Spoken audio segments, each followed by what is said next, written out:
Bicara ancaman ini kan ada potensi ancaman Mas Novel. Potensinya itu macam-macam ya. Ya salah satunya yang kasat mata nih ya. Saya menduga ancamannya itu keras sekali dan berat sekali, di mana Eliezer dulu ditahan. Informasinya pernah masuk nggak? Nggak.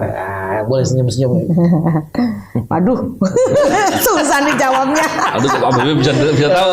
Jangan-jangan Mas Dewi yang lebih paham.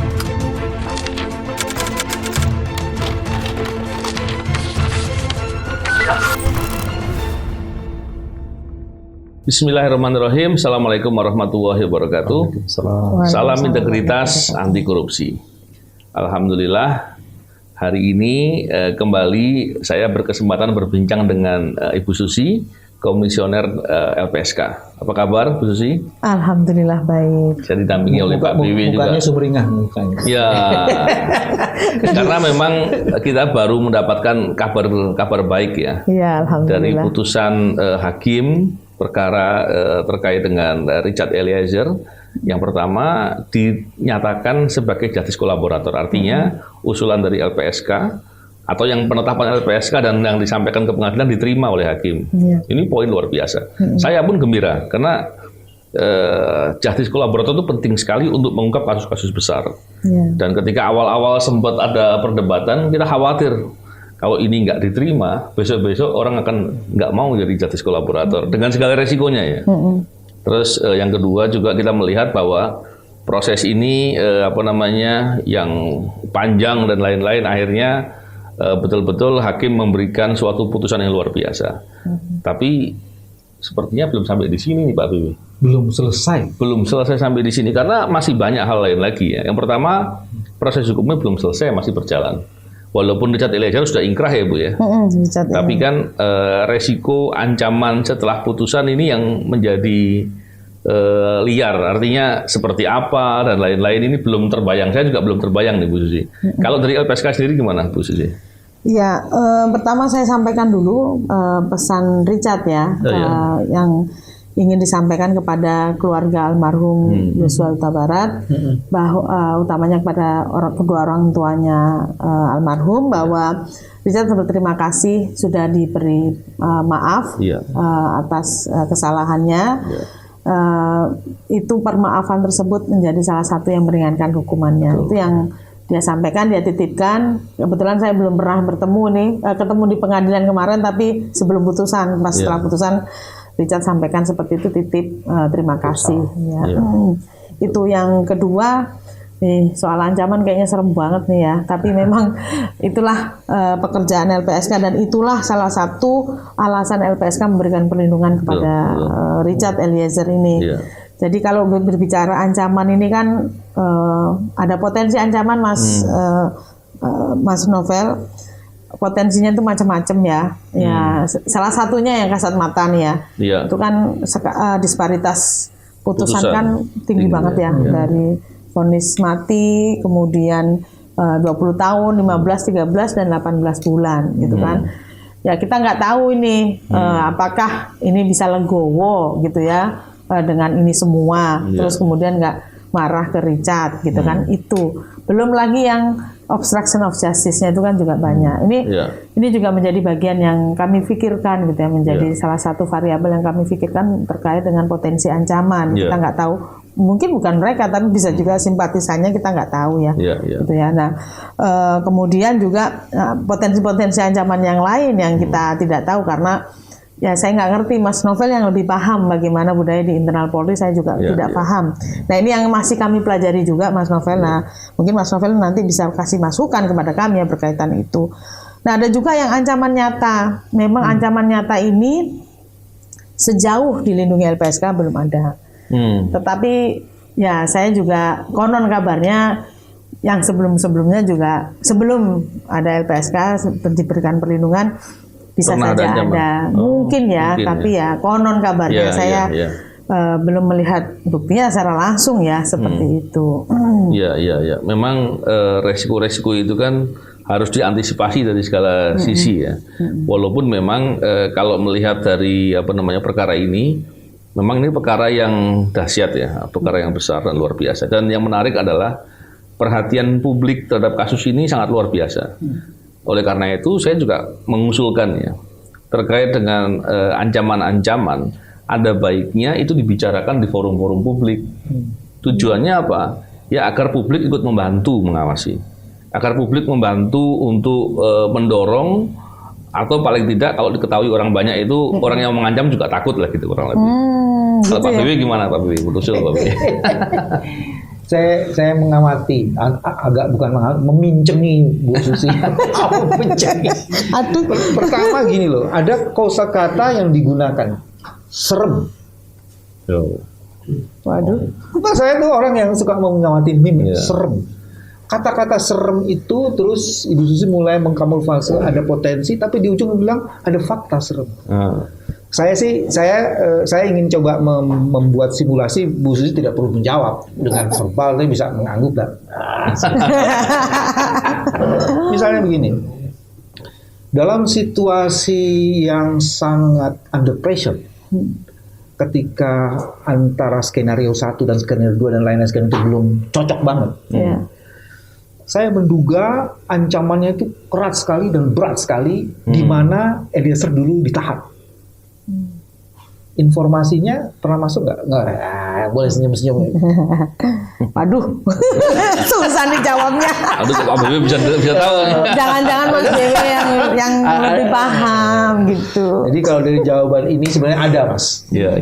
Ancamannya gede banget. Nah, Iya. itu sebabnya sebenarnya poin yang kedua, putusan boleh sudah dijatuhkan. Jaksa penuntut umum boleh menyatakan dia tidak banding lagi, perkara sudah inkrah. Tapi Iya. ancaman terhadap Richard tidak akan berhenti. Iya. Feeling saya gitu, Pak. Saya menduga tidak akan berhenti. Apalagi tadi sudah dijelaskan ada disparitas macam-macam kayak gitu. Yang bahkan sebenarnya ada 3 isu menarik tuh, Mas, di situ, Mas. Iya. Yang pertama kan begini, Richard itu sudah membuka seluruh skenario dan begitu banyak orang yang kemudian ditarik masuk dan terlibat. Jadi ada banyak Iya. kebenaran itu membuat korban, tapi sebenarnya korban itu untuk menegakkan rule sebenarnya. Itu bagian yang pertama itu. Terus yang kedua, kita tidak tahu apa respon dari masing-masing orang yang kemudian tertarik masuk itu. Iya. Kita belum tahu kan. Misalnya contohnya, kita belum tahu tuh buku hitam itu isinya putih atau isinya ada banyak kehitaman yang lain gitu. Kita belum tahu itu. Atau jangan-jangan nggak ada isinya, Pak? Nggak bisa. Action doang. Putih itu artinya tidak ada isinya, Iya, tapi iya. atau bisa aja ada banyak yang lain. Terus yang ketiga ini kan akibat ini kan bukan hanya terhadap orang itu, Mbak. Iya. Ada keluarga bisa jadi ini, ada kelompok tertentu yang jadi ini, ada juga kesatuan-kesatuan yang masih apa pimpinanku dicoreng-morengkan kayak gitu. Jadi menurut saya sih ancamannya tuh masih laten dan manifest gitu, Mbak. Manifest itu bisa terjadi. Misalnya contohnya paling konkret gini aja. Dia nanti mau ditahan di mana? Kalau sudah inkrah kan harus ke lembaga pemasyarakatan, lapas. Ya.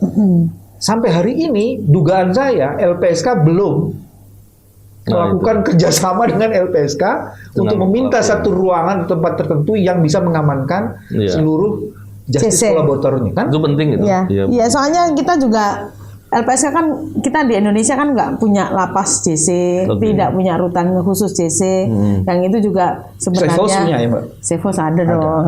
Jadi tapi itu kan tidak bisa jadi rutan atau lapas, Mas Dewi. Jadi kita perlu ini memang ada lapas atau rutan JC. Tadi udah menarik itu, ketika ini belum ada, kita bisa kerjasama ya dengan Kementerian Hukum dan HAM untuk ada satu space tertentu khusus untuk JC ya, untuk baik itu di lapasnya atau di rutan gitu ya. Nanti kita diskusikan lebih lanjut soal ini. Menurut saya itu penting sekali. Bagaimananya.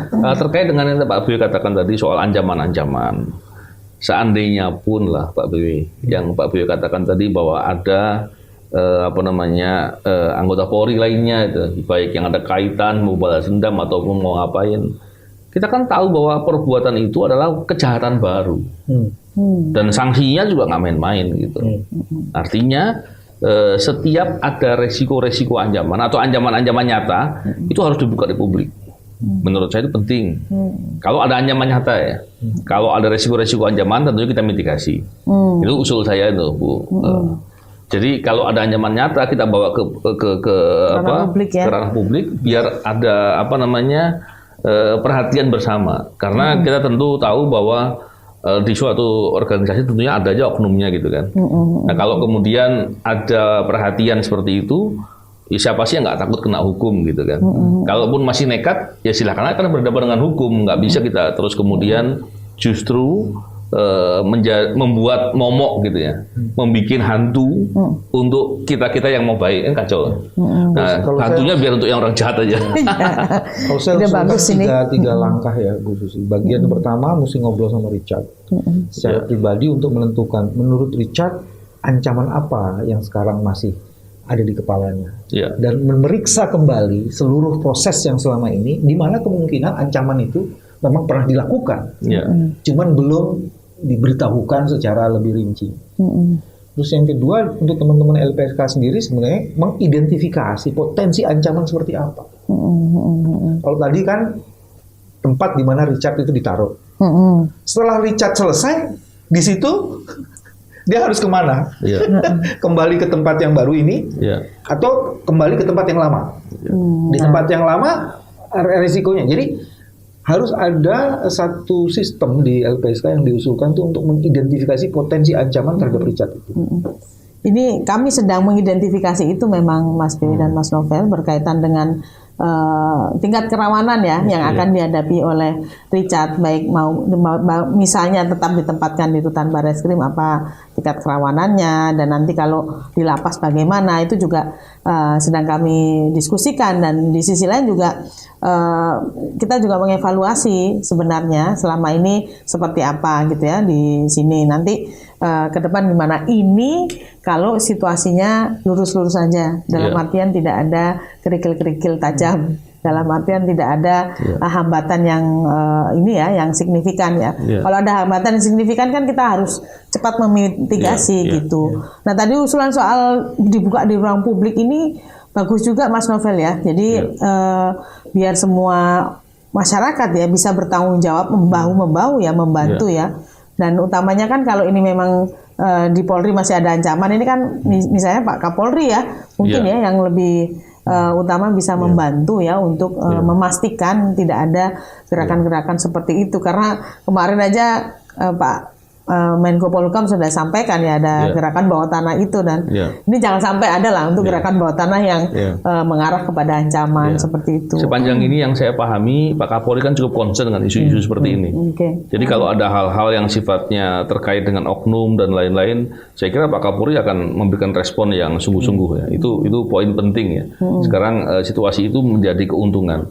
Dan yang menarik itu kan sekarang ini publik semakin paham bahwa ternyata peran LPSK begitu penting untuk bisa memastikan saksi-saksi atau korban ya yang perlu dilindungi itu betul-betul bisa dilindungi dengan semestinya, apalagi tadi dengan mitigasi-mitigasi yang bisa dilakukan dan lain-lain. Dan yang menarik adalah bagaimana peran ini bisa betul-betul dikuatkan sehingga lebih jauh lagi orang-orang yang mungkin ada di area sekitar suatu pola kejahatan terorganisir kemudian berani mengambil peran untuk melapor, berani kemudian memberikan kesaksian dengan benar. Jadi ini momentum menurut saya. Jadi momentum ini perlu dijaga dan betul-betul dilakukan dengan seoptimal mungkin. Karena kalau upayanya optimal, orang melihat dan percaya dan yakin, maka orang berani mengambil itu. Dan tentunya negara yang untung ketika situasi itu terjadi. Saya juga masih ingat ini berkaitan dengan momentum ini Mas Bewi. Terakhir kan Mas Bewi sampaikan ya, atau waktu itu Eras ya sampaikan, jangan sampai ada keluar dari Richard kata-katanya saya menyesal jadi JC. Nah dengan yang sekarang ini, putusan yang sekarang ini dan mekanisme yang sudah kita jalankan itu tidak keluar, alhamdulillah. Jadi saya dengan alhamdulillah LPSK PD nih dengan segala yang sudah dicapai sampai kemarin ya, karena kemudian putusan majelis hakim juga meluruskan semua hal berkaitan dengan jenis tindak pidana yang seseorang bisa jadi JC, kemudian aturan hukum yang dianut, yang didasarkan untuk mengambil putusan, bahkan amicus curiae yang disampaikan oleh masyarakat sipil itu juga diadopsi, dimasukkan dalam pertimbangan majelis hakim. Artinya partisipasi publik betul-betul berarti gitu ya. Ya, itu ya the people power ya. Betul. Ya, jadi bisa dimanfaatkan ini untuk ancaman ini benar ini Mas Novel. Gitu. Saya mau ngajuin satu simulasi ancaman ya, ancaman. Simulasinya itu gini. Kalau Sambo ingin bebas, maka dia harus menemukan bukti baru. Bukti baru itu bisa dari pengakuan. Waduh, ngeri juga ini. Ada apa ini? Pengakuan siapa ini, Mas? Bisa saya khilaf dulu atau ada orang lain lagi. Saya tahu yang merencanakan itu Richard sebenarnya tidak. Jadi ada rekayasa kayak gitu. Nah, ini kan juga jadi bahaya nih. Jadi saya mau bilang sebenarnya ancamannya tuh terhadap Richard masih nyata. Saya mau bilang itu aja. Dan itu salah satunya adalah ancaman itu digunakan untuk mendapatkan novum. Iya. Ya kan? Iya. Jadi bukan cuma balas dendam, tapi dari novum. Bukan hanya terhadap Richardnya, cuman itu ada novum. Yang ini mungkin bukan hanya Richardnya saja, keluarganya Richard. Nah, saya ingin naikin eskalasi ancamannya dengan kepentingannya dasarnya. Nah, yang kayak gitu, kalau itu diajukan pertanyaan, kira-kira LPSK akan lakukan apa ya? Saya mewakili publik dengan Richard. Gitu. Yang pertama berkaitan dengan keselamatan Richard di dalam ya itu. Yang kedua juga tentang keluarga ya. Saya jawab yang enteng dulu lah ya, yang keluarga dulu. Yang keluarga ini memang dari awal sampai detik ini sih belum ada permohonan dari LPSK karena memang belum ada ancaman. Menurut mereka ketika kami sampaikan kalau memang butuh dilindungi LPSK kami siap gitu ya. Nah mereka sampaikan belum perlu karena belum ada ancaman. Nah Richard sendiri juga terakhir menyampaikan Bu nanti kalau ada ancaman saja kami akan sampaikan gitu ya perlindungannya gitu. Jadi sampai sejauh ini alhamdulillah aman. Tapi kami sudah tawarkan dan kami siap untuk memberikan perlindungan pada kedua orang tuanya. Nah yang kedua ini jaminan ya soal jaminan keselamatan Richard di dalam gitu ya. Nah ini mau nggak mau LPSK harus bekerja sama memang dengan nanti kan kalau eksekusinya kan pasti dengan Dirjen Pas, dengan Kementerian Hukum dan HAM. Pasti harus bekerja sama dengan Dirjen Pas, dengan Kementerian Hukum dan HAM. Tadi ide khusus, lapas khusus untuk sementara space khusus untuk JC itu menarik sekali idenya nanti bisa kami diskusikan lebih detail lagi. Nah, yang kedua, ini mungkin bisa saja itu langsung diterapkan ke Richard ya, karena itu hal baru ya yang bisa dilakukan sebelum kita punya lapas dan rutan sendiri untuk JC. Nah, yang berikutnya adalah berkaitan dengan Richard ini kan bagaimana hari-hari kalau di lapas gitu ya. Kalau kemarin di rutan kan LPSK 24 jam, termasuk makanannya, laundrynya, kesehatannya itu kan kami yang bantu untuk menyediakan itu semua, termasuk rohaniawan. Nah ini besok kami upayakan seperti itu juga untuk menjamin Richard ini keselamatannya terjamin lah di dalam itu. Tapi sekali lagi ini kita sudah berbeda ya. Kewenangannya, jadi bukan lagi Barreskrim, tapi nanti kami akan menyampaikan kepada Kementerian Hukum dan HAM ini berkaitan dengan hal tersebut. Ada satu hal penting Mas Novel, bagi justice kolaborator, sepanjang ada ancaman yang potensial terjadi maupun faktual terjadi, dia akan mendapatkan perlindungan dari LPSK sampai di ujung akhir hidupnya. Itu gitu Pak. Jadi jaminan itu harus diketahui juga oleh para justice kolaborator. Perlindungan fisik itu memang tidak didasarkan hanya pada putusan pengadilan pada selesainya kasus. Kalau selesainya kasus terus kemudian masih ada ancaman, kita tetap memberikan perlindungan. Ini poin penting. Misalnya dia di luar nih, tetap kita lindungi gitu. Karena kan orang akan menilai nih. Sekarang dengan sampai perjalanan sampai sekarang ini, orang kemudian memberikan apresiasi yang tinggi. Jangan sampai kemudian setelah ini, kemudian ternyata justru malah ada suatu kejadian di mana seorang justice kolaborator kemudian justru malah terintimidasi atau mendapat kesusahan, kesengsaraan. Ini kan menjadi orang kemudian akan berpikir, nggak jadi lagi namanya GC gitu kan. Ini menjadi penting. Tapi kalau tadi statement untuk perlindungan ternyata memang sampai ancamannya betul-betul tidak ada lagi, ini suatu hal yang melegakan ini Pak Bibi. Itu sebabnya satu usul kalau kemarin ada amici, sekarang harus ada amici khusus untuk LPSK. Misalnya gitu ya, sahabat LPSK itu mesti dibangun. Menurut saya tuh. Jadi ada case-case tertentu tuh sudah mulai. Siapa nih kira-kira yang potensial menjadi sahabat LPSK? Supaya LPSK dengan segala kewenangannya, tapi juga keterbatasannya bisa diminimalisir keterbatasan. Jadi kita sebenarnya sudah menjaring 500-an orang untuk menjadi sahabat saksi dan korban. Nah ini mungkin saatnya mereka berkiprah ya, membantu bahu-membahu untuk memberikan perlindungan. Tapi kalau perlindungan fisik ini agak berat Mas Billy, kalau untuk melibatkan pihak lain ya, pasti kita karena penuh rahasia dan sebagainya gitu. Dan ya antisipasi lah, jangan sampai maksudnya ada. Sahabat LPSK tadi saya berangkat dari idenya Mas Novel. Kalau dia kembali ke rumah, di rumah kan nggak mungkin nempel terus tuh. Nah ada lingkungan keluarga, ada lingkungan tetangga. Jadi komunitas ini menjadi community of the LPSK yang menjaga menjadi sahabat-sahabat. Satu itu. Terus kedua ada keahlian-keahlian khusus yang memang saya nggak tahu apakah harus dibangun oleh LPSK atau juga meminta kelompok tertentu yang mempunyai keahlian itu mencoba mengidentifikasi itu potensi ancaman itu. Dengan melihat pola relasi dan macam-macam itu ada kelompok-kelompok. Sebut aja IM57 itu sebagian orang-orangnya keren-keren itu. Lagi promosikan. Enggak, maksud saya itu mereka orang yang profesional, orang yang terdidik yang bisa mengidentifikasi ancaman itu kan. Salah satu kerjanya kan dulu OTT. Kalau sekarang kan untuk bisa saja kan keahlian itu dipakai untuk ini. Terus yang ketiga sebenarnya ada begitu banyak profesi lain. Ada psikologi, ada macam-macam yang kemudian bisa melibatkan itu kan, micro expression, kayak gitu kan, hipnoterapi, macam-macam yang bisa melihat orang ini sebenarnya ngomong bener apa enggak kan. Ingat dalam insiden awal, LPSK mau dipakai loh dan digunakan untuk melindungi kepentingan skenario-skenario tertentu. Kalau kita tidak hati-hati, maka kemudian LPSK sama seperti hari ini, LPSK bilang ada tidak terlihat ada pelecehan. Sementara Komnas HAM ngomong apa? Dan tidak pernah dicabut oleh Komnas HAM bahwa pelecehan itu memang tidak pernah ada. Loh, lembaga negara loh, Mas. Iya. Posisinya beda loh, Komnas HAM sama LPSK. Iya, betul. Enggak, maksud saya, ini belajar dari kasus ini ya. Ya mudah-mudahan nanti Komnas HAM akan cabut itu. Ini belajar dari kasus ini, LPSK bisa terjebak, dimasukkan dalam trap tertentu sesuai dengan skenario ini. Nah, itu yang kita mesti prudent. Maksud saya kok ini. Antisipasi ya. Betul. Oh, saya baru ingat nih Bu Susi, terkait dengan space tadi ya, ruang untuk di lapas. Seingat saya dulu sebelum ada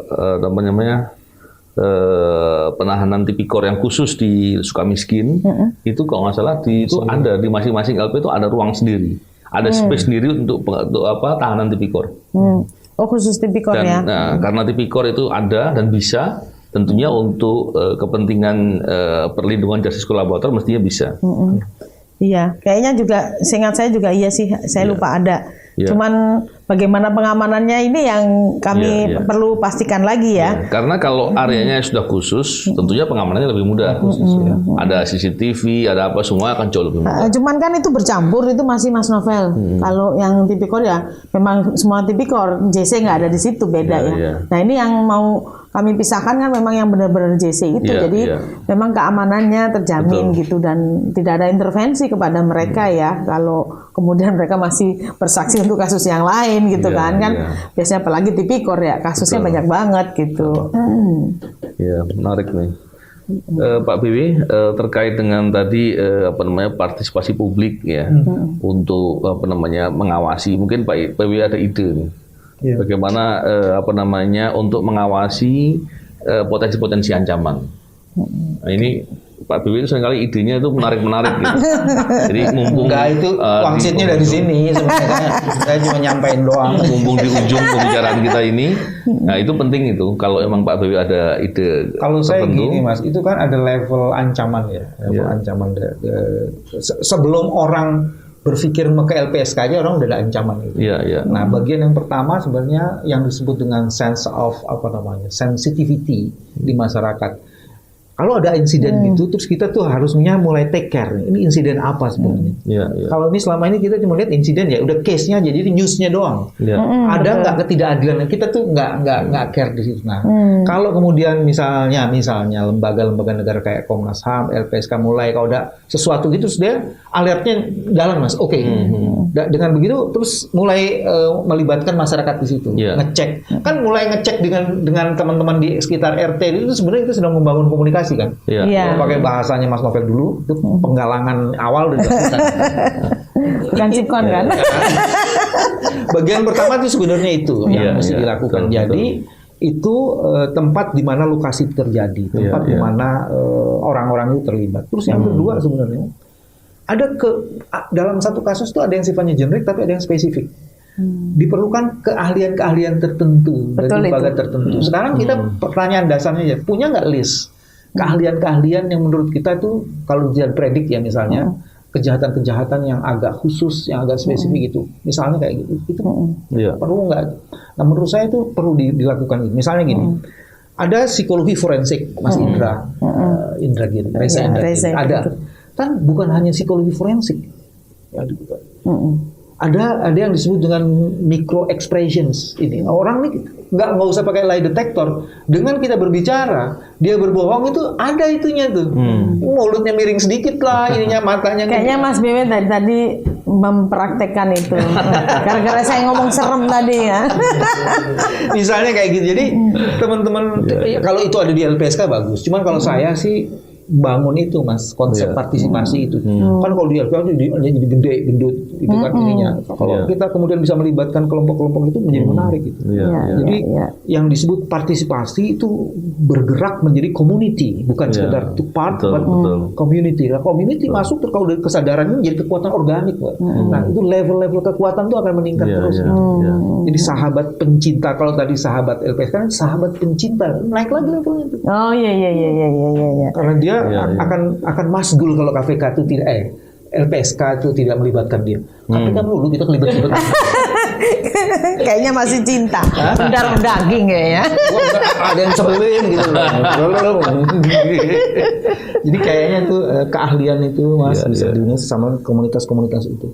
Iya, menarik tuh. Iya, menarik itu idenya. Jadi semoga nanti ke depan LPSK bisa lebih banyak melibatkan masyarakat lagi, Pak. Walaupun saya yakin sekarang sudah ya. Tapi sekarang sudah mulai. Ketika sudah semakin jauh lagi, masyarakat tentunya juga berkepentingan untuk mendorong agar keadilan itu betul-betul tegak, perkara-perkara besar atau kejahatan-kejahatan besar itu betul-betul bisa terungkap. Jadi peran LPSK sekarang yang luar biasa ini, jadi bisa terdukung terus untuk menjadi lebih penting lagi. Ini jadi titik balik ya. Untuk memperkenalkan LPSK pada jagat kebenaran bahwa dia diperlukan karena memang untuk mengungkap kasus-kasus yang well organized dan serious crime, LPSK menjadi strategik ada di situ. Nah, ini kasus Sambo ini, Lord Sambo ya kalau di sini ya katanya ya. Itu memang menjadi ini ya momentum besar bagi LPSK ya. Nah di sini pertaruhan pekerjaan LPSK, kinerja LPSK, tanggung jawab LPSK, tusi LPSK semua ada di situ. Nah yang di luar dugaan adalah dukungan publik itu banyak sekali berdatangan ya dari banyak pihak, dari semua kalangan sampai profesor pun juga dukungannya luar biasa terkait dengan kasus Richard ya, utamanya yang kasus Richard gitu ya. Jadi nggak hanya melihat Richardnya tapi juga melihat LPSK. Nah ini seperti yang tadi disampaikan Mas Novel soal perlibatan partisipasi publik ini sepertinya gambaran besarnya ya. Bahkan media juga banyak sekali ya yang secara intens ya gitu ya. Harus dikelola banget tuh Mbak. Iya, jadi saya pikir kok ini benar-benar apa ya istilahnya role model ya untuk kasus di mana kemudian kekuatan publik ya, kekuatan massa, people power ya, people power ya itu kemudian bisa meraih keadilan gitu. Tahu nggak di balik people power itu ada value apa? Nah itu yang saya ngerti. Ini sering diusahakan Mas Novel. Satu, masyarakat ingin integritas pengadilan itu terjaga, dan itu bisa dilakukan kalau ada orang-orang waras di situ. Semoga kita bagian dari orang waras. Ya. Iya benar. Dan mengubah orang-orang nggak waras menjadi waras. Baik, terima kasih Bu Susi. Dan sekali lagi saya ucapkan selamat kepada LPSK, dan ini tentunya kemenangan bukan hanya LPSK tapi kepada orang-orang yang betul-betul concern dengan kebenaran dan keadilan. Keren LPSK juga. Keren LPSK. Aduh, terima kasih. Ini top deh. Dan saya berharap tentunya betul-betul